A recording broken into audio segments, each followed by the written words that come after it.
আপনি কি জানেন বিষ্ণুপুরের মন্দিরগুলোতে এত সুন্দর টেরাকোটার কাজ কেন করা হতো? এর পেছনে আছে দারুণ কিছু কারণ। প্রথমত, এই অঞ্চলগুলোতে ভালো পাথর খুব পাওয়া যায় না, কিন্তু লাল মাটি প্রচুর পাওয়া যায়। তাই সেই মাটি পুড়িয়ে তৈরি করা হতো টেরাকোটার ইট ও ফলক, যেগুলো দিয়ে গড়ে উঠেছে এই অসাধারণ মন্দিরগুলি। দ্বিতীয়ত, টেরাকোটার সূক্ষ্ম কারুকাজ করা অনেক সহজ, তাই রামায়ণ মহাভারতের গল্প, যুদ্ধের দৃশ্য, নাচ গান সব কিছু জীবন্ত হয়ে উঠেছে মন্দিরের গায়ে। তৃতীয়ত, মল্ল রাজবংশের রাজারা শিল্প ও ধর্মকে ভীষণভাবে গুরুত্ব দিতেন, তাই তারা এই ধরনের মন্দির নির্মাণে বিশেষ উৎসাহ দিয়েছিলেন। আরেকটি বড় কারণ হলো আবহাওয়া। এই অঞ্চলের আর্দ্র পরিবেশে পোড়ামাটির কাজ বেশ টেকসই।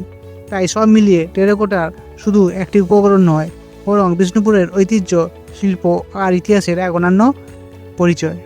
এরকম বিভিন্ন গুরুত্বপূর্ণ তথ্য পেতে ফেসবুক পেজটি ফলো করুন এবং ইউটিউব চ্যানেলটি সাবস্ক্রাইব করুন।